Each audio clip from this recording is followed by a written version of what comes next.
Pinatay ng kanyang live-in partner ang isang babae sa Naga City dahil umano sa selos. Ang menor de edad na anak ng biktima ginahasa pa umano ng suspect. Arestado ang suspect sa follow-up operation ng pulisya. Makibalita tayo kay Darlene Kai. Duguan at wala ng buhay nang datna ng mga otoridad ng ginang na ito sa Naga City. Ayon sa pulisya, hapon nang marinig ng 15 anyos na anak ang away ng kanyang ina at kinakasamang si Froilan Bern Arugante sa ikalawang palapag ng kanilang bahay.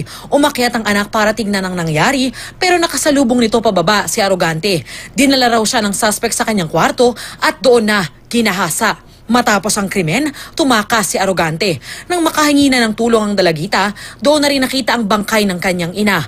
Ilang bugbog at malalalim na sugat sa leeg ang nakita sa ginang. Posible raw na away sa pera o selos ang ugat ng krimen. Kasi itong itong mag-live-in partner na ito, dati na itong kinasuhan ng kaya lang, siguro naawa, pinansan niya, pinalibro ulit. Ngayon, nagkaroon na naman ngayon ng away sila, siguro sa selos or kung baka sa pera.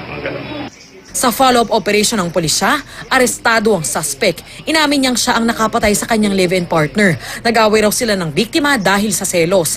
Inamin din ng suspect na ginahasa niya ang anak ng kanyang kinakasama. Darlene Kai, GMA News.